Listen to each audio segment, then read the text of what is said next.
So hey guys, welcome back to a new video. आज मैं आप सभी के लिए लेकर आ गया हूँ उत्तराखंड वाली स्टोरी का पार्ट 2 लेकर। कहानी की तरफ बढ़ने से पहले आपसे बस इतना ही कहना चाहूँगा कि अगर आपने स्टोरी का पार्ट 1 अब तक नहीं सुना है तो डिस्क्रिप्शन में दिए हुए लिंक से या फिर आई बटन पर क्लिक करके आप पहले उस पार्ट को सुन लीजिए, वरना ये स्टोरी आपको ज़्यादा समझ में नहीं आएगी। इसके अलावा कहानी को सुनने के बाद आपको कहानी कैसे लगी मुझे कमेंट्स करके ज़रूर बताइएगा, और वीडियो पसंद आया हो तो वीडियो को लाइक और चैनल को सब्सक्राइब ज़रूर करिएगा। इसी के साथ हम बढ़ते हैं स्टोरी की तरफ और कहानी को वहीं से जारी करते हैं जहाँ पे हमने पिछले पार्ट में ख़त्म करा था। हेलो पुलिस स्टेशन साहब, हम बद्री बोल रहे हैं। यहाँ शहर जाने वाले रास्ते में जो जंगल पड़ता है ना, वहाँ 2 लड़के पता नहीं बेहोश है कि मरे हुए हैं। आप तुरंत ही आ जाइए। बद्री प्रसाद ने एक सांस में फ़ोन पर बोला। ठीक है, तुम उधर ही रखो और किसी भी चीज़ को हाथ मत लगाना, हम 10 मिनट में आते हैं। इतना बोलकर कांस्टेबल ने फ़ोन काट दिया। किसी चीज़ को हाथ न लगाने की बात सुनकर बद्री ने जूता तुरंत उसी जगह जाकर रख दिया जहाँ से उसे उठाया था। फ़ोन रखकर कांस्टेबल तुरंत दरोगा जी के कैबिन की ओर दौड़ा। पुलिस स्टेशन में कुछ थोड़ी बहुत ही चहल पहल थी। दीवारों पर गांधी जी, नेहरू जी, अंबेडकर साहब की तस्वीरें टंगी हुई थी।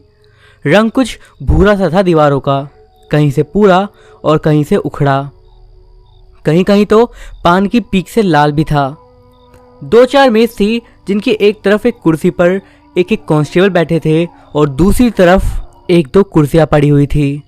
1-2 पर शिकायत दर्ज कराने आए लोग बैठे हुए थे और कुछ कांस्टेबल फ़ोन उठाने में व्यस्त थे। कांस्टेबल शिव कुमार ने दरोगा जी के कैबिन के दरवाजे खोले। दरोगा अपनी कुर्सी पर विराजमान थे। उसकी पीठ थी शिव कुमार की ओर।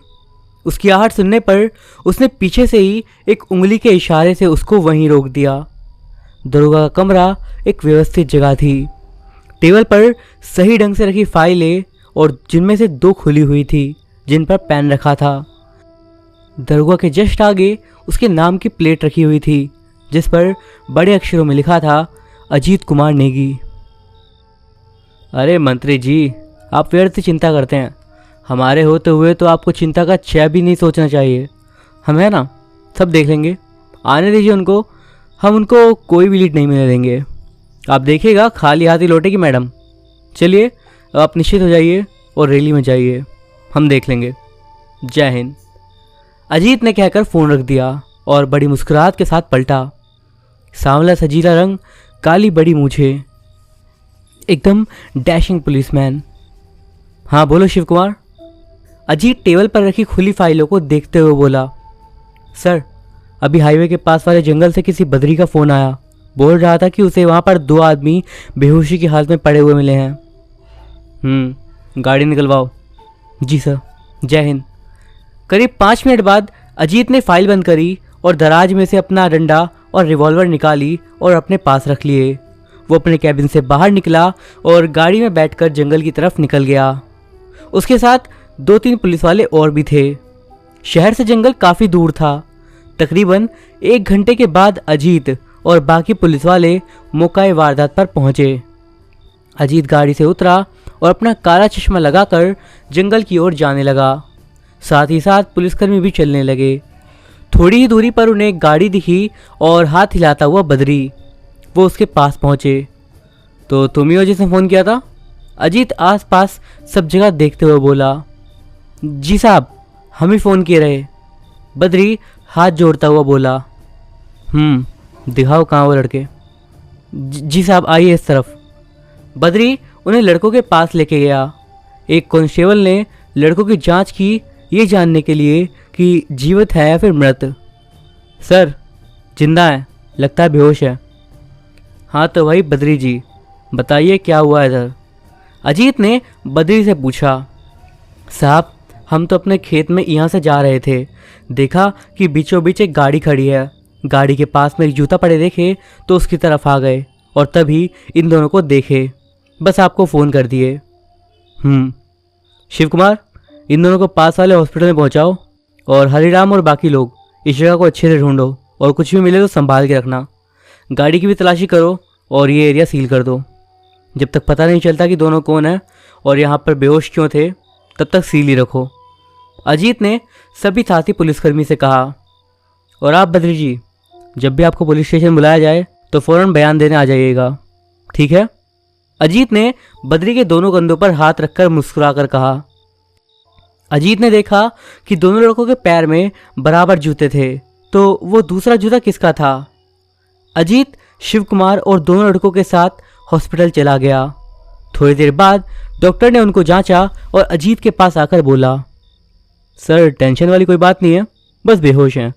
शायद कोई शौक, सदमा या फिर कमज़ोरी, इसी वजह से ऐसा हुआ होगा। बाकी शरीर पर तो कोई भी चोट का निशान नहीं है, कुछ ही देर में होश आ जाएगा। ठीक है, थैंक यू, अजीत बोला। अजीत बाहर वेटिंग रूम में चला गया, जेब में से सिगरेट और लाइटर निकाला और कुछ देर तक वहीं रहा। लगभग 10 मिनट बाद शिव कुमार उसके पास आया और बोला, सर उन्हें होश आने लगा है पर डरे हुए लग रहे हैं, बचाओ बचाओ चिल्ला रहे हैं। ठीक है, तुम चलो, मैं आता हूँ। जी सर।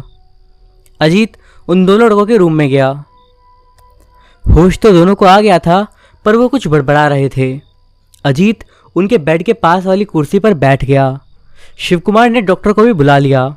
डॉक्टर ने उनको देखा और बोला कि सब नॉर्मल है, बस घबराए हुए हैं। दोनों को पानी पिलाया गया। डॉक्टर बाहर गया और अजीत ने उनसे पूछा, क्या नाम आप दोनों के और आप कहाँ से हो? सर मेरा नाम प्रणव शर्मा है और उसका देव। हम फिरोज़ाबाद के हैं और यहाँ पर नौकरी करते हैं। प्रणव ने बोला। जंगल में आप कैसे पहुँचे? क्या आप हमें जंगल से लाए हैं? देव ने चौंक कर पूछा। हाँ, क्यों, तुम लोग कहीं और बेहोश पड़े थे? अजीत बोला। सर मैं आपको सब बताता हूँ, प्रणव घबराता हुआ बोला। उसने सारी कहानी बताई कि कैसे वो यहाँ 2 दिन पहले ही आए थे और अचानक से आया सक्षम का कॉल। उनका रात को उसके घर के लिए निकलना और गांव वालों से बातचीत, सक्षम के घर में हुआ वो डरावना हादसा और आग में झुलसने की घटना। बस सर, इसके आगे क्या हुआ और हम आपको जंगल में कैसे मिले, ये हमें नहीं याद। देव बोला। अच्छा, तो तुम लोग कहना चाहते हो कि तुम्हारा सामना भूत से हुआ? अजीत थोड़ा अजीब तरीके से मुस्कुराते हुए बोला। सर हम सच बोल रहे हैं, हमने सच में वो सब कुछ देखा है, आप हमारी बात पर यकीन करिए। तुम लोग थके हुए हो और कमज़ोर भी लग रहे हो, इसीलिए ऐसी बातें कर रहे हो। हमें तुम्हारी गाड़ी मिली है जहाँ तुम दोनों बेहोश पड़े थे, और अगर तुम्हारी कहानी सच्ची है तो तुम दोनों को तो वहीं उसी घर में बेहोश मिलना चाहिए था ना, और तुम्हारी गाड़ी भी वहीं होनी चाहिए थी, है ना? हाँ सर, लेकिन देव बोल ही रहा था कि अजीत ने उसकी बात पूरी होने से पहले ही काट दी और उसका उपहास करते हुए बोला, लेकिन ऐसा नहीं है भूत भाई साहब। ओ सॉरी, तुम्हारी कहानी में तो भूत नहीं है ना, तो भूत बहन जी को लगा कि आज के लिए इन्हें डरा देती हूँ और इन्हें सही सलामत एक सुरक्षित जगह पर जंगल में छोड़ आती हूँ। और तुम्हारे हिसाब से तो तुम पर बिल्ली ने भी हमला किया था, तो उसके निशान कहाँ हैं? मुझे तो कहीं नहीं दिख रहे। आग में झुलसने के बाद तो शरीर पर काफ़ी तगड़ा बर्न का निशान होता है, बट आपके शरीर पर तो कोई निशान नहीं है। निशान को छोड़ दीजिए, एक खरोच भी नहीं है। इसका क्या जवाब दोगे आप? वही तो समझ नहीं आ रहा सर, हमें सच में चोट लगी थी। अजीत ने देव की तरफ देखकर पूछा। तुम्हारा पूरा नाम क्या बताया? देव कुकरेजा। अमरनाथ कुकरेजा का बेटे? अजीत ने आश्चर्य से पूछा। जी हाँ। तुम अमरनाथ के लड़के हो? उनका तो खुद इतना बड़ा बिजनेस है और अब तो मंत्री भी हैं, तुम्हें यहाँ कोई नौकरी करने की क्या ज़रूरत है? अजीत बोला। जी वो मेरी उनसे बनती नहीं है, इसीलिए घर से दूर आ गया। आप ये सब छोड़िए और हमारे साथ हुई घटना पर गौर फरमाइए। चलो जी, गौर फरमाते हैं। तुम दोनों में से किसकी गर्लफ्रेंड ने ब्रेकअप किया? अजीत ने मुस्कुराकर पूछा। क्या? दोनों एक साथ झल्लाए। अरे भाई, तुम दोनों में से किसी का तो ब्रेकअप हुआ होगा। गम में थोड़ी रम पी ली और देर रात जंगल में जाकर अपना रोना रोया और फिर वहीं पर सो गए। ये तो मुझे एकदम जेन्युइन कहानी लगती है। तुमने जो बताया वो तुम्हें सपना आया होगा, बस, और कुछ नहीं। ऐसा कुछ नहीं है सर, आपको हमारी बातों पर यकीन नहीं तो आप हम दोनों का फ़ोन चेक कर लीजिए और आप उस गांव में भी जाकर देखिए। जब खुद अपनी आंखों से देखोगे ना तो सब यकीन हो जाएगा और पता चल जाएगा कि किसकी कहानी जेन्युइन है और किसकी नहीं। प्रणव थोड़ा गुस्से में बोला, इनके फ़ोन लाओ शिव कुमार, अजीत ने बोला। शिव कुमार ने दोनों के फ़ोन अजीत को दिए। उसने तसल्ली से दोनों के फ़ोन 3 बार देखे और हंसते हुए बोला, हाँ जी, कहाँ है आपका अननोन नंबर? मुझे तो नहीं दिख रहा। तुम्हें दिख रहा है क्या शिव कुमार? नहीं सर, मुझे भी नहीं दिख रहा। शिव कुमार ने फ़ोन में देखकर बोला, आप भी देख लो जनाब, कहीं ऐसा ना हो कि हम तुम्हें गुमराह कर रहे हैं। शिव कुमार कुटिल मुस्कान से बोला और फ़ोन प्रणव के हाथ में रख दिया। प्रणव ने ऊपर नीचे करके खूब देखा, बट हैरानी की बात तो ये थी कि उसको भी नंबर नहीं दिखा। उसने देव को भी दिखाया और वो भी हैरानी से अजीत को देखने लगा। अजीत हाथ बांधे मुस्कुराता हुआ उन्हें देख रहा था। सर प्लीज़ हमारा यकीन करिए, आप हमारे साथ उसी जगह पर चलिए, वहाँ चलते ही सब क्लियर हो जाएगा। प्रणव गिड़गिड़ाया, ठीक है, तुम लोग इतना बोल रहे हो तो हम थोड़ी देर बाद वहाँ भी चलते हैं, पर तब तक ये कुछ मत सोचो और थोड़ी देर आराम करो। अजीत कुर्सी से उठता हुआ बोला, चलो शिव कुमार, गाड़ी निकालो। अजीत और शिव कुमार सीढ़ियों से नीचे उतर रहे थे कि अजीत ने अपने आप में सोचा, कमाल है, बाप किसी और को यहाँ से दूर रखने का प्रबंध कर रहा है जबकि खुद का लड़का यहीं मंडरा रहा है। वो मुस्कुराया और अपना चश्मा पहनते हुए गाड़ी में बैठकर पुलिस स्टेशन निकल गया। 5 बजे पुलिस स्टेशन। हॉस्पिटल से फ़ोन आया था। शिव कुमार ने बात करके फ़ोन रखा और खबर देने अजीत के कैबिन की तरफ गया। जैन सर वो हॉस्पिटल से फ़ोन आया था, बोल रहे थे कि दोनों लड़के ठीक हैं और उनको डिस्चार्ज मिल जाएगा कल सुबह तक। पर शिव कुमार बोल ही रहा था कि रुक गया। पर क्या? अजीत अपनी दराज में कुछ फाइलें ढूंढते हुए बोला, पर सर वार्ड बॉय बोला कि उन दोनों लड़कों को आपसे बात करनी है। बार बार अभी भी वही अपनी मनगढ़ंत कहानी दोहरा रहे हैं और बोल रहे हैं कि अगर आप आज ही उनके साथ उस जगह को देखने जाते हैं तो। शिव कुमार, उनसे कहो कि हम अवश्य उनके साथ उस स्थान पर जाएंगे, किंतु अभी नहीं, शाम को जब हमारा काम खत्म होगा तब जाएंगे। क्या है ना, हम सरकारी आदमी हैं और हमें केवल एक काम तो है नहीं कि अभी उठकर चल दें, और वो स्थान अगर वैसा होगा तो ये तो है नहीं कि रातों रात उसे धरती माता निकल जाएंगी। होगी तो मिल जाएगी, नहीं तो उन बंदों से कहो कि संयम से काम ले और हमें भी लेने दें। ठीक है, तुम भी अभी जाओ और काम करो। क्या सर आप भी? शिव कुमार हंसते हुए बोला। वो बाहर जाने के लिए मुड़ा ही था कि अजीत बोला, अरे वो दिल्ली से कोई आने वाला था, कोई खबर? नहीं सर, उनकी तो कोई खबर नहीं है। ठीक है, जाओ। जय हिंद सर। जय हिंद। अजीत अपने काम में व्यस्त हो गया। 6 बज चुके थे। उसने अपना फ़ोन उठाया तो देखा अमरनाथ कुकरेजा मंत्री जी के नाम का मैसेज स्क्रीन पर टिमटिमा रहा था। उसने खोला तो किसी का नाम और उसके बारे में कोई आर्टिकल लिंक था, कोई फ़ोटो नहीं थी। वो नाम और आर्टिकल पढ़ता कि तभी शिव कुमार आ गया। जैन सर, हॉस्पिटल चलने का टाइम हो गया है, फिर वो उस जगह पर भी तो जाना है ना, आते आते फिर शाम हो जाएगी। अरे हाँ, अच्छा याद दिलाया, गाड़ी निकलवाओ। ऐसा करते हैं कि हम दोनों और वो दोनों लड़के ही चल पड़ेंगे, केस वेस तो कुछ है नहीं, फिर भी उनकी तसल्ली के लिए चलते हैं। अजीत बिना मैसेज पढ़े ही उठ गया। थोड़ी देर में शिव कुमार और अजीत हॉस्पिटल पहुंच गए। डॉक्टर से बातचीत हुई और उसने कहा कि दोनों लड़के फिट एंड फाइन हैं और कल सुबह डिस्चार्ज भी हो जाएंगे। अजीत और शिव कुमार देव और प्रणव के कमरे की ओर चल दिए। Yes gentleman, how are you feeling now? Ajit ने देव और प्रणव के कंधों पर हाथ रखते हुए बोला, बेटर सर। सर आप अभी चलिए हमारे साथ उस जगह पर, आपको सब पता चल जाएगा। देव बोला, अरे भूतनी ने तुम्हारे अंदर कोई चाबी भर दिया क्या? कुछ भी पूछो तो एक ही बात बोलते हो। अजीत और शिव कुमार हंसे। मैंने शिव कुमार से कह के तुम लोगों को मैसेज दिया था ना कि शाम को चलेंगे, पर तुम लोगों की जनरेशन की यही प्रॉब्लम है, सब कुछ जल्दी चाहिए। अब चलो, रास्ता दिखाइए पुलिस को। अजीत आगे हंसते हुए बोला। 5 मिनट में वो चारों वहाँ से निकले। थोड़ी दूर तक उन्होंने रास्ता बताया और फिर आगे जिस जगह उन्हें पिछली रात गड्ढा मिला था, अब वो गड्ढा उन्हें दिखाई नहीं। वे कुछ परेशान हो गए। शिव कुमार ने गाड़ी रोक दी। क्या हुआ, परेशान क्यों हो गए? अजीत ने पीछे मुड़कर देखा। सर वो क्या? वो हसीन जुल्फों वाली? सर कल हमें इसी जगह बहुत बड़ा गड्ढा मिला था, पर अब वो नहीं है। हाँ वो तो भर गया, क्योंकि तुम्हारे साथ सब उल्टा हो रहा है। जब भी तुम दोनों किसी चीज़ को शिद्दत से ढूंढते हो तो पूरी कायनात तुम्हें गलत साबित कर देती है।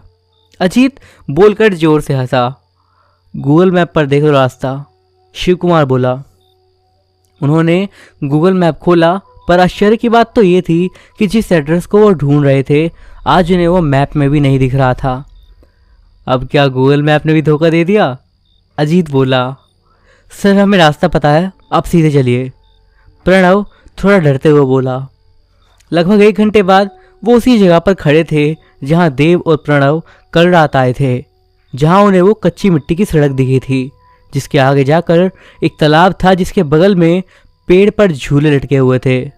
तालाब के बगल वाला घर ही सक्षम का जान पड़ता था, जिस घर की नेम प्लेट पर कमल जोशी लिखा हुआ था। जिस घर के आंगन में वो पेड़ लगा था जिस पर से उस भयानक दिखने वाली लड़की का जला हुआ शव लटक रहा था, जिसमें से खून निकल रहा था। अच्छा तो ये है तुम्हारी कहानी की लोकेशन। अजीत आंखों पर से गॉगल्स पहने, गर्दन पर हर जगह हिलाए हाथों को अपनी कमर पर रखते हुए बोला। हैरानी की बात थी देव और प्रणव के लिए, क्योंकि जिस जगह का वर्णन उन्होंने दरोगा साहब से किया था, जिस जगह पर कल उनके साथ इतना डरावना और जानलेवा हादसा हुआ, वो जगह तो असल में वहाँ पर थी ही नहीं। गांव तो छोड़ो, वहाँ तो नाम मात्र को भी एक टूटा फूटा घर भी नहीं था, केवल बीहड़ और बंजर जमीन और आसमान में उड़ते चील और कौए। देव तो बेहोश होते होते बचा। प्रणव के मुंह से शब्द निकलने को ही थे कि इतने में अजीत बोल पड़ा। अब तो यकीन हो गया तुम दोनों को कि जो कुछ तुम बता रहे हो वो और कुछ नहीं, केवल तुम्हारे मन का कोई वहम है या फिर तुम लोगों को देखा हुआ एक सपना। सर हम दोनों को एक जैसा सपना कैसे आ सकता है? हम अभी भी बोल रहे हैं, हमारी बात का विश्वास करिए। यहाँ कल गांव था। प्रणव बोल ही रहा था कि शिव कुमार ने उसकी बात को काटा। तो क्या धरती निकल गई या आसमान खा गया किसी जीते जागते गांव को? आजकल के बच्चे कुछ भी फेंकते हैं। तुम लोग अपना एक गांव और भूतनी का राग अलापना बंद करो और हमारे साहब का टाइम खोटी ना करो। मगर सर देखो बच्चों, ये अगर मगर छोड़ो और जिद छोड़ के मान लो कि ये सब तुम्हारा वहम था और कुछ नहीं। अब चल के गाड़ी में बैठो, तुम्हें हॉस्पिटल छोड़ देंगे। कल डिस्चार्ज मिल जाएगा तो ये सब बातें भूलकर अपने काम पर ध्यान देना। चलो बैठो। अजीत अब थोड़ा गुस्से से बोला। देव और प्रणव मायूस होकर उनके साथ चल दिए। पूरे रास्ते दोनों यही सोच रहे थे कि क्या वाकई उन्हें कोई वहम हुआ था, या फिर जो उन्हें दिखाई दे रहा था वो किसी और को क्यों नहीं दिखा। करीब 8:30 बज चुके थे। अजीत और शिव कुमार ने देव और प्रणव को हॉस्पिटल ड्रॉप कर दिया। खाना अच्छे से खाना और शांति से सो जाना। चलो good night, take care, Ajit ने उनको आराम से कहा। देव और प्रणव अंदर चले गए। गाड़ी में अजीत ने शिव कुमार से कहा, चलो शिव कुमार, मुझे क्वार्टर छोड़कर अपने घर निकल जाना। शिव कुमार ने गाड़ी पुलिस क्वार्टर की ओर घुमा दी। क्वार्टर पर पहुंचकर अजीत गाड़ी से उतरा। शिव कुमार ने उसको उसका बैग पकड़ा दिया और दबी आवाज़ में बोला, सर बुरा ना मानो तो एक बात बोलूं? हाँ बोलो ना। हम जानते हैं कि आप इन सब बातों में यकीन नहीं रखते, पर फिर भी कह रहे हैं। वो जो दोनों लड़के जिस जगह की बात कर रहे थे ना, आगे बोलो, रुक क्यों गए? वो दरअसल काफ़ी लोग ऐसी जगह के बारे में बात करते हैं कि वहाँ कुछ तो अजीब है, कुछ श्रापित जैसा। शिव शिव शिव। शिव कुमार हाथ जोड़ते हुए आंख बंद करके बोला। इस बात पर अजीत खूब जोर से हंसा और बोला, क्या है यार शिव कुमार, बिना पिए ही बहकी बहकी सी बातें कर रहे हो तुम तो। अभी तुम्हारे साथ ही देख कर आया ना, सब कुछ नॉर्मल था एकदम, बिल्कुल ही पैरानॉर्मल नहीं था। तुम घर जाओ और आराम करो। ठीक है सर, शुभ रात्रि, जय हिंद, बोलकर शिव कुमार अपने घर निकल गया। एक गहरी सांस छोड़कर अजीत अपने क्वार्टर की ओर बढ़ा। उसको मिला हुआ पुलिस क्वार्टर थोड़ा बड़ा था। सामने आंगन था जिसमें कुछ गमले लगे थे। आंगन में एक झूला भी था और एक छोटी सफ़ेद गोल मेज और 2-4 सफ़ेद कुर्सियाँ। आंगन पार करते ही छोटा सा बरामदा था जिसमें लाइट जल रही थी। सामने एक दरवाज़ा था जिसको खोलते ही ड्राइंग रूम था। वहाँ सोफे, कुर्सियाँ और टेबल रखी थी। दीवारों पर पेंटिंग्स लगी थी। कोने में न्यूज़पेपर और मैगजीन स्टैंड था। उसके ऊपर छोटा सा गमला भी रखा हुआ था। डाइनिंग एरिया के पीछे एक रास्ता जाता था एक छोटे बगीचे में, जिसके बगल में 2 कमरे थे। एक में अजीत रहता था और दूसरे में ताला लगा था, जिसकी चाबी अजीत के पास ही थी। अजीत ड्राइंग रूम के बगल में डाइनिंग एरिया में आया। रमा, उसने पुकारा। रसोई में से तकरीबन 32-34 उम्र का आदमी अपने गले से लटके लाल गमछे से अपने पसीने पोंछते हुए बाहर आते हुए बोला, क्या साहब, आप भी कितनी बार कहे हैं कि हमको रमा नहीं रमाकांत बुलाइए। उसने अजीत के हाथ से बैग लिया और डाइनिंग टेबल से जग उठाकर ग्लास में पानी भरने लगा। अजीत डाइनिंग की कुर्सी पर बैठते हुए बोला, अरे तुम्हें रमा बुला लिया तो औरत थोड़े ना हो गए, और वैसे भी तुम्हें रमा बुलाता हूँ तो लगता है मेरी कोई बीवी है रमा नाम की। दोनों जोर जोर से हंसे। रमाकांत पानी का गिलास अजीत को पकड़ाते हुए बोला, तो ले आइए ना सर कोई रमा नाम की मैडम को ब्याह के। ना ना, मेरी रमा तो तुम ही हो। रमा, छोड़ साहब, आप नहा लो, तब तक हम आपके लिए खाना लगाते हैं। गिलास उठाकर रमाकांत रसोई में चला गया।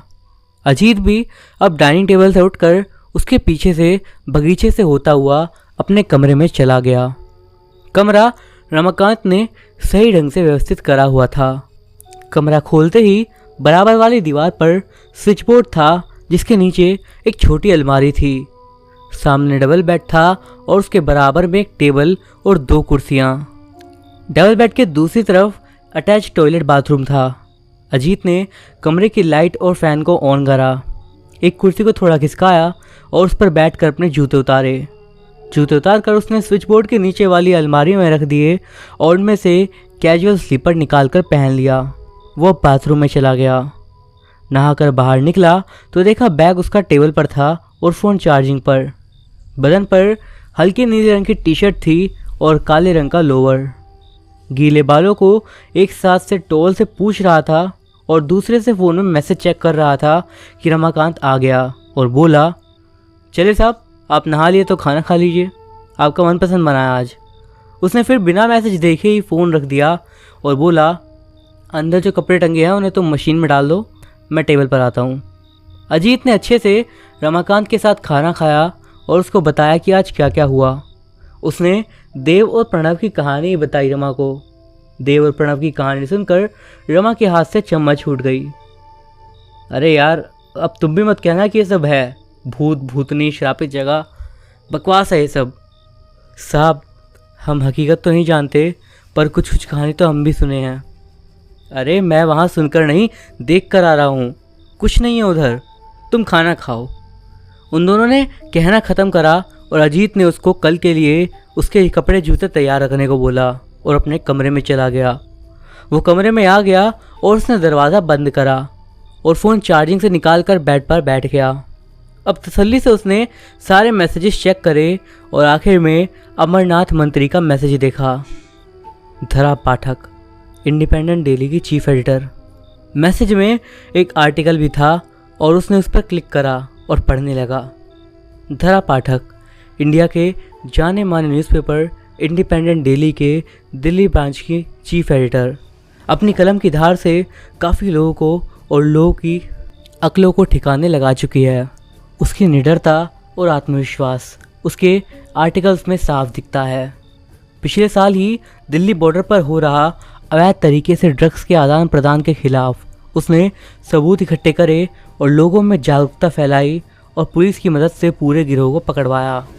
यही नहीं, उस केस में एक एमएलए का नाम भी शामिल था और ये भी उसने अखबार में छापा। उस एमएलए के खिलाफ कार्रवाई हुई और कोर्ट ने उसे जेल में डालने का फैसला करा। और भी बहुत से किस्से लिखे थे उसकी तारीफ़ों और बहादुरियों के।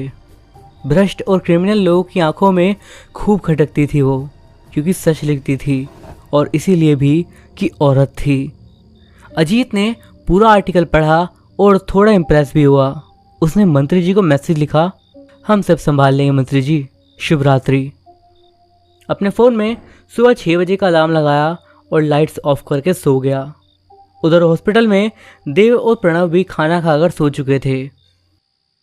करीब 4 बजे अजीत का फ़ोन बजा। छठी घंटी पर उसकी आंख खुली और उसने फ़ोन उठाया और उबासी लेते हुए बोला, हेलो। हेलो सर, मैं शिव कुमार। वो हॉस्पिटल से फ़ोन आया था अभी 5 मिनट पहले। क्या हुआ, क्या बोले? सर वो बोले कि उन दोनों में से एक लड़का गायब हो गया। गायब? अब अजीत की आंखें पूरी तरह से खुल चुकी थी। हाँ सर। तुम बाकी साथियों को लेकर हॉस्पिटल पहुंचो, मैं आ रहा हूँ। और हाँ, हॉस्पिटल में बोलो कि कोई कहीं नहीं जाएगा जब तक मैं नहीं आया था। इतना बोलकर अजीत ने फ़ोन काट दिया और मन ही मन बोला, चक्कर क्या है।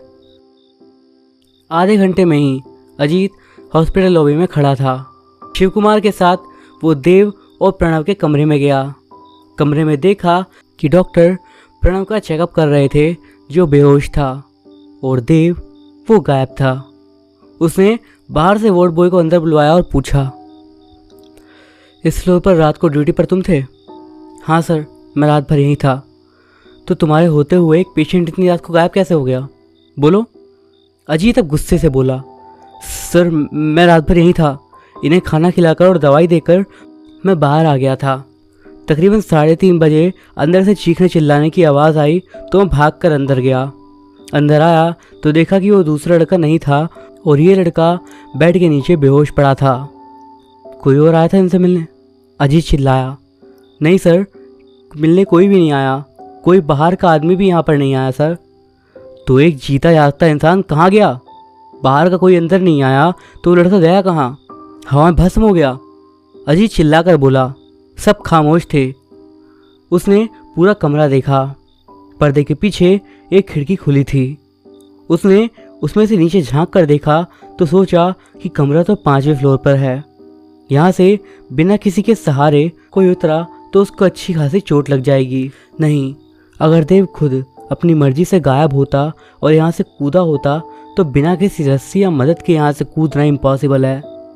वो यही सब हिसाब कर रहा था कि प्रणव को होश आ गया। वो अभी भी डर में बड़बड़ा रहा था, छोड़ो उसको, देव कोई बचाओ। प्रणव घबराओ नहीं, कौन आया था यहाँ? क्या तुम जानते हो देव कहाँ गया? अजीत उसके पास जाकर बोला। प्रणव अभी भी घबराया हुआ था।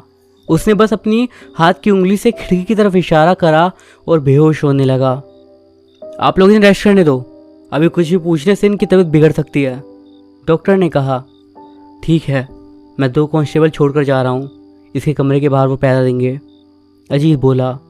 अजीत फिर से उस खिड़की के पास जाकर खड़ा हो गया और उसने जैसे ही अपना हाथ खिड़की पर टिकाया उसे कुछ गीला गीला सा अपने हाथ पर महसूस हुआ। उसने अपने हाथ को देखा तो उस पर गीली मिट्टी लगी हुई थी। उसने मन में सोचा, पक्का बाहर से कोई आया था।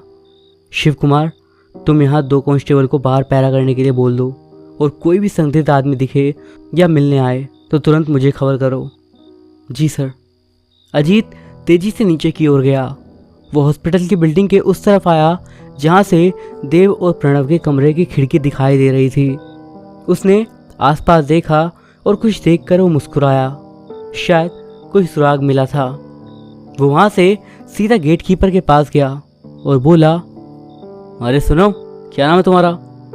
नमस्ते सर जी, मेरा नाम भूषण है। कुछ काम था हमसे? काम तो देखो भूषण जी बहुत ज़रूरी है। अच्छा ये बताओ, नाइट ड्यूटी पर तुम ही आते हो? हाँ साहब, आते तो हम ही हैं, पर 1 हफ्ते से छुट्टी पर थे। आज अभी थोड़ी देर पहले ही आए हैं। तो तुम्हारी जगह ड्यूटी पर कौन था? बिरजू था साहब। वैसे तो दिन में ड्यूटी करता है, पर 1 हफ्ते से हमारी जगह रात को कर रहा था। कहाँ है बैजू बावरा? मेरा मतलब बिरजू। वो तो अभी थोड़ी देर पहले ही लगभग निकल गया यहाँ से। हम आ गए हैं तो वो चला गया। अच्छा, चला गया या पुलिस को देखकर भाग गया? खैर, उसका कोई पता वता है? नहीं साहब, मेरे पास तो नहीं है। हाँ, अंदर रजिस्टर में होगा, मैं देख कर बताता हूँ। भूषण अंदर गया और रजिस्टर के 2-4 पन्ने पलटने के बाद एक नाम और नंबर हाथ में लाते हुए बोला, सर ये है। अजीत ने अपना फ़ोन निकाला और उस पेज की फ़ोटो खींच ली। चलो भूषण जी, काफ़ी मेहनत करी आपने, अब तुम भी काम पर लगो। और हाँ, कोई कुछ पूछे कि मैंने तुमसे क्या बोला तो कुछ नहीं बताएंगे सर जी, कुछ नहीं बताएंगे। गुड। अजीत गाड़ी के पास आकर खड़ा हुआ और उसने किसी को फ़ोन लगाया। उससे बात खत्म हुई ही थी कि तभी शिव कुमार आ गया। सर, 2 कांस्टेबल छोड़ दिए हैं कमरे के बाहर, थाने चले? हाँ चलो। दोनों गाड़ी में बैठ गए। शिव कुमार बोला, सर क्या लगता है वो देव अचानक रात गए कहाँ गायब हो गया? कुछ कहा नहीं जा सकता यार। ये भी हो सकता है कि खुद चला गया हो, और ये भी हो सकता है कि कोई रात को दबे पान आया और उसको उठाकर ले गया। पर सर, सिर्फ देव को ही ले जाने का क्या मकसद है? मतलब उस प्रणव को अकेला क्यों छोड़ गया? और देव को गायब करने वाले ने ये नहीं सोचा कि अगर प्रणव ने उसको देखा होगा तो पुलिस को बता देगा और वो पकड़ा जा सकता है। अजीत ने बीच में ही शिव कुमार की बात को काट कर बोला, हो सकता है प्रणव ने केवल किसी को देव को ले जाते हुए देखा। क्या पता प्रणव ने उस इंसान का चेहरा देखा ही ना हो। कुछ भी हो सकता है शिव कुमार, बस अभी के लिए इतना समझ लो कि जो हमें दिख रहा है वैसा कुछ नहीं है, और हमें वो देखना है जो छुपाया जा रहा है। अजीत मुस्कुराया और बाहर देखने लगा। थोड़ी देर में वो थाने पहुंच चुके थे। अजीत सीधा अपने कैबिन में गया। अरे शिव कुमार, 1 कप कड़क चाय और 2 समोसे बोले ज़रा। इतनी जल्दी जल्दी सुबह घर से निकला कि कुछ खाया ही नहीं। शिव कुमार बाहर चाय नाश्ता लेने गया और अजीत अपने काम में लग गया। उसने अपनी जेब में से एक चाबी निकाली और दराज में से सबसे नीचे वाली नीले रंग की फाइल निकाली। वो उसे खोलकर कुछ ढूंढ रहा था, शायद कुछ चीज़ें पढ़ भी रहा था, और तभी शिव कुमार नाश्ता लेकर आ गया। हड़बड़ाहट में अजीत के हाथ से फाइल नीचे गिर गई और उसमें से कुछ न्यूज़पेपर की कटिंग्स बाहर निकल गई। शिव कुमार उन्हें देख ही रहा था कि अजीत ने उसको टोक दिया। तुम उन्हें छोड़ो और ये ट्रे टेबल लेकर बाहर रखाओ, मैं खुद उठा लूँगा उसको। शिव कुमार ने ट्रे टेबल पर रखी और अजीत ने जल्दी जल्दी नीचे गिरी कटिंग्स को उठाया और फाइल में वापस रख दी। शिव कुमार अचंभित था। अब जाओ काम करो। अजीत उसको देखकर थोड़ा गुस्से में बोला। शिव कुमार बाहर आ गया और अजीत ने फाइल वापस दराज में रखकर एक लंबी सांस ली। उसने नाश्ता किया और थोड़ा बहुत काम किया और उसके बाद एक दूसरे का फ़ोन करे। शाम के 4 बज गए थे। अजीत किसी से फ़ोन पर बात कर रहा था। हाँ सुनो, कुछ भी पता चले तुरंत मुझे बताना और सावधानी से, किसी की नज़रों में मत आना। उसने फ़ोन रखा ही था कि प्रणव उसके कैबिन तक भागते हुए आया। सर। अरे आराम से, सांस तो लो, बैठो। अजीत ने उसकी तरफ पानी का गिलास बढ़ाते हुए कहा। प्रणव ने एक झटके में पूरा पानी पी लिया और बोला, सर मुझे आपको कुछ बताना है। तुम हॉस्पिटल से कैसे आए? तुम तो बेहोश थे ना? सर ये छोड़िए, मुझे कुछ बताना है। क्या? अजीत ने हाथ बांधे और उसे देखते हुए बोला, सर वो आगे। सर मुझे पूर्वाभास होते हैं, जब से मैं 7 साल का था तब से, और आज भी मुझे कुछ वैसा ही लगा। मुझे दिखा कि कोई देव को जला रहा है, बिल्कुल उसी घर में जहां हम उस रात गए थे। अच्छा, और तुम चाहते हो कि मैं वापस उस जगह जाऊं और अपना टाइम खराब करूं, है ना? नहीं सर, पहले तुम मुझे बताओ कि कल रात तुम्हारे कमरे में कौन आया था? किसे देखा तुमने देव को ले जाते हुए? सर मुझे नहीं पता वो कौन था, पर उसने काला कंबल ओढ़ रखा था और अंधेरे में मुझे कुछ दिखा नहीं। मैंने बस देव को देखा और वो बेहोश उसकी गिरफ्त में था और वो खिड़की की ओर उसे ले जा रहा था। मैंने उसको बचाने की कोशिश भी करी, पर तभी किसी ने सर पर पीछे से वार कर दिया और मैं नीचे गिर गया। बस इसके आगे मुझे नहीं याद। अजीत कुछ बोलता कि तभी पीछे से किसी लड़की की मीठी आवाज़ आई। एक्सक्यूज़ मी कहते हुए वो लड़की आगे बढ़ गई। अजीत ने अपनी नज़रें प्रणव से हटाकर उस ओर घुमाई। गेहूं रंग के चेहरे पर 2 बड़ी काली गहरी आंखें, उनमें तैरता हल्का सा काजल और बदन पर सफ़ेद रंग का लंबा कुर्ता, कुछ छोटी लटें कान के पीछे, हवा के झोंकों से गालों को छूने को बेकरार। वहाँ खड़े सब उसे एक पल को निहारते ही रह गए। बाहर खड़े कांस्टेबल्स भी कैबिन में झांक रहे थे। अजीत की टेबल तक वो आकर बोली, आई एम सॉरी, लगता मैं गलत वक्त पर आ गई हूँ, मैं बाहर वेट करती हूँ। इतना कहकर वो मुड़ी ही थी कि अजीत बोला, आपकी तारीफ? धरा पाठक। अपना नाम बताकर वो मुस्कुराती हुई बाहर चली गई। कैबिन में मौजूद सभी लोग उसे जाते हुए देख रहे थे। सर प्लीज़ आप मेरे दोस्त को ढूंढ दीजिए, मेरा यकीन कीजिए। मैं यहाँ खाली नहीं बैठा हूँ कि तुम्हारी भूतिया कहानी सुनकर उस पर अपना टाइम वेस्ट करूँ। और रही बात देव को ढूंढने की, तो वो हम वैसे भी ढूंढ रहे हैं उसको। अब तुम जाओ और जो आदमी उसको लेकर गया है उसके बारे में कुछ भी याद आए तो तुरंत बताना। सर, शिव कुमार उसको हॉस्पिटल पहुंचाओ और वो मैडम बाहर है, उनको अंदर भेजो। शिव कुमार प्रणव को बाहर ले गया और उसने धरा को अंदर जाने के लिए बोला। वो अजीत के कैबिन में आई। अजीत अपनी टेबल पर फाइलों को व्यवस्थित ढंग से लगा रहा था। हाय, मेरा नाम धरा पाठक है। Ajit Negi, please sit. Thank you. वैसे मेरे लिए आपको पहले ही फ़ोन कॉल्स आ गए होंगे, है ना? इस बात पर अजीत थोड़ा झेप गया। नहीं, ऐसी कोई बात नहीं है। आपके तो पहले से ही इतने चर्चे हैं, काफ़ी जानी मानी पत्रकार हैं आप। चलिए छोड़िए वो सब, मैं यहाँ किसी ज़रूरी काम से आई हूँ। दरअसल कुछ सालों से यहाँ कुछ पैरानॉर्मल एक्टिविटीज़ हो रही हैं, तो मैं बस उस सिलसिले में थोड़ी छानबीन करना चाहती हूँ। आप पत्रकार होकर इन दकियानूसी बातों पर विश्वास कर रही हैं। मैंने भी बातें सुनी हैं, पर सब बकवास है। आप अपना टाइम वेस्ट करोगी इन सब बातों पर। बस मुझे अपना वक्त किन चीज़ों में लगाना चाहिए और किन चीज़ों में नहीं, ये मुझे अच्छे से पता है मिस्टर नेगी। जी बिल्कुल। खैर, मुझसे क्या मदद चाहिए आपको?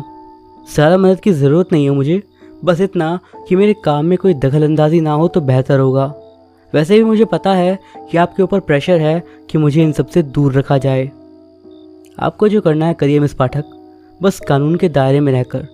मैं आपके किसी काम में कोई दखल नहीं दूंगा, ऐसा आश्वासन देता हूँ। और कभी बंदे की मदद की ज़रूरत हो तो बंदा हाजिर रहेगा, पर फिर भी कहता हूँ कुछ मिलने वाला नहीं है। बहुत बहुत शुक्रिया आपका मिस्टर नेगी। अब जब मुझे कुछ पुरानी इन्फॉर्मेशन की ज़रूरत होगी तो आपको याद कर लूँगी। बिल्कुल, पुलिस आपकी सेवा में है। वो उठकर जाने लगी तो अजीत ने उसको रोका। अरे, चाय तो पीकर जाइए। जी नहीं, मुझे बहुत काम है। Have a nice day. इतना कहकर वो बाहर चली गई। तभी अजीत का फ़ोन फिर से बजा। सर, खबर पक्की है और आपने जो सीसीटीवी फुटेज बोली थी वो मिल गई। गुड। एक काम करो, अभी मिलो मुझे पुलिस स्टेशन के बाहर नाके पर। Okay sir. अजीत ने फ़ोन रख दिया और दराज में से वो ब्लू फाइल निकाल कर बाहर जाने लगा। शिव कुमार, तुम चलो मेरे साथ, गाड़ी निकालो। जी सर। उसने शिव कुमार को नाके पर रुकने के लिए बोला। वो खुद गाड़ी से उतरा और किसी का वेट करने लगा। तभी एक दुबला पतला सा आदमी मुंह पर लाल गमछा लपेटे उसके पास आया। उसने बिना कुछ बोले एक पैकेट अजीत के हाथ में थमा दिया। अजीत वापस गाड़ी में आकर बैठ गया और वो लाल गमछे वाला आदमी भी वहाँ से चला गया। वो कौन था सर? मेरा खास आदमी। इस पैकेट में क्या है? हॉस्पिटल की सीसीटीवी फुटेज। अगर खुद लेता तो जिसने देव को गायब करा है वो सतर्क हो जाता, क्योंकि हॉस्पिटल में से किसी ने तो देव को गायब करने में मदद करी है। तो इससे तो शायद पता लग ही जाएगा कि देव को किसने गायब किया है। मुझे तो पता है कि देव को किसने गायब किया है, इससे तो बस कंफर्म हो जाएगा। आपको कैसे पता कि देव को किसने गायब करा है? आज के लिए तुम्हें काफ़ी जानकारी दे दी मैंने, अब मुझे घर छोड़ दो। क्या सर, आप भी? अगले दिन हॉस्पिटल में। प्रणव, तुम्हारी कहानी के हिसाब से तुम्हें उस दिन किस लड़के का फ़ोन आया था? अजीत ने पूछा, जो इस वक्त हॉस्पिटल में प्रणव के रूम में बैठा था। सर, सक्षम जोशी का। वो हमारा कॉलेज मेट था। दोबारा तो उसका फ़ोन नहीं आया ना? नहीं सर। ऐसा क्यों? क्योंकि उसको मदद की ज़रूरत थी तो उसने दोबारा कॉल क्यों नहीं करी? सर, जब हमारी उससे आखिरी बार बात हुई थी तब पीछे से कुछ आवाज़ आई थी, जैसे कोई पीछे खड़ा हो, और तभी फ़ोन कट हो गया। उसके बाद कोई बात नहीं हुई। हो सकता है सक्षम को उन गुंडों ने मार दिया हो या बांध कर रखा हो। पता नहीं सर। अच्छा, ये सक्षम के घर का एड्रेस क्या है? क्योंकि जिस एड्रेस पर उसने तुम लोगों को बुलाया वो तो है ही नहीं। सर, मुझे उसका एड्रेस नहीं पता। तुम तीनों की दोस्ती कैसी थी? इस सवाल पर प्रणव का चेहरा थोड़ा सफ़ेद पड़ गया। थोड़ी देर बाद वो बोला, सब ठीक था सर, बस सक्षम इतना भी अच्छा दोस्त नहीं था जैसा देव और मैं। तुम्हें अजीब नहीं लगा कि इतना अच्छा दोस्त नहीं था फिर भी मदद के लिए तुम लोगों को कांटेक्ट किया? लगा था सर, मैंने ये बात देव को बोली भी थी। हो सकता है इन सब के पीछे सक्षम ही हूँ। नहीं सर, ऐसा कैसे हो सकता है? वो तो खुद मुसीबत में है। कौन मुसीबत में है और कौन पढ़ने वाला है ये तो जल्द पता चल जाएगा। क्या मतलब सर? मैं कुछ समझा नहीं। समझ जाओगे, रेस्ट करो अभी, मैं चलता हूँ। अजीत उठकर जाने लगा तो देखा प्रणव के माथे से पसीने छूट रहे थे। तुम इतना क्यों घबरा रहे हो? कहीं तुमने तो कुछ नहीं किया? मैंने? नहीं सर, कुछ नहीं। गुड। अजीत हॉस्पिटल से पुलिस स्टेशन आ गया था। उसका दिमाग चारों ओर दौड़ रहा था। ये तो पक्का था कि उसने सारी कड़ियों को जोड़कर सब सुलझा लिया था, पर कुछ सवाल अभी भी मन में बाकी थे। वो इसी उधेड़बुन में था कि तभी उसकी स्क्रीन फ्लैश हुई। अमरनाथ कुकरेजा, मंत्री जी। उसने फ़ोन रिसीव करा। जैन सर, कैसे हैं आप? अभी तक तो कंट्रोल में होनेगी, लेकिन अगर 2 दिन में मेरा बेटा सही सलामत नहीं मिला तो सोच लेना। अरे 2 दिन में क्या सर, मैं कल ही आपके बेटे को ढूंढ लूँगा। ठीक है, मैं कल तक का टाइम तुम्हें दे रहा हूँ, नहीं तो ऐसी जगह ट्रांसफ़र करवा दूंगा कि तुम्हें पानी भी ना मिलेगा। इतना कहकर उसने फ़ोन काट दिया। साला मंत्री का बच्चा, अजीत गुस्से में बोला और तभी दोबारा फ़ोन बजा। हेलो सर, ये मैंने कॉलेज में पता किया है, सक्षम का घर वहाँ है ही नहीं। वो तो कानपुर का रहने वाला था मतलब? सर मैंने कानपुर जाके पता करा तो देखा कि उसके घर पर ताला लगा हुआ है, और एक पड़ोसी से पूछा तो उसने बताया कि करीब 2 साल पहले किसी रोड एक्सीडेंट में सक्षम की मौत हो गई थी और उसके माता पिता लंदन अपने किसी रिश्तेदार के यहाँ पर शिफ्ट हो गए थे। उनका नंबर नहीं मिला बस। ठीक है, जो दूसरा काम तुम्हें बताया वो पूरा करो। Yes sir. अगला दिन, आज देव को गायब हुए 3रा दिन हो चुका था हॉस्पिटल में। सर लेकिन मैंने किया क्या है, मुझे इस तरह क्यों ले जा रहे हो आप? प्रणव गिड़गिड़ाते हुए बोला, जिसके हाथ में हथकड़ी लगी हुई थी। अजीत साहब का ऑर्डर है, थाने जाकर सब पता चल जाएगा कि तुमने क्या किया है। शिव कुमार उसका हाथ पकड़े हुए बोला। पुलिस प्रणव को पकड़कर थाने में ले जाने के लिए हॉस्पिटल आई थी। शिव कुमार ने प्रणव को जीप में डाला। सर अरेस्ट कर लिया है। ठीक है, तुम थाने जाओ उसको लेकर, इसका साथी इंतज़ार में है। जी सर। जीप अब पुलिस स्टेशन की ओर बढ़ गई। आखिर ये सब चल क्या रहा था और इस सब के पीछे का कारण क्या था, ये जानने के लिए आपको थोड़ा इंतज़ार करना होगा, क्योंकि इस कहानी का अंतिम पार्ट कुछ ही दिनों में मेरे चैनल पर आ जाएगा। तब तक के लिए ये कहानी आपको अब तक कैसी लगी मुझे कमेंट्स के ज़रिए ज़रूर बताइएगा। मैं अभिषेक मिलता हूँ आपसे इस कहानी के आखिरी भाग के साथ। तब तक के लिए बाय।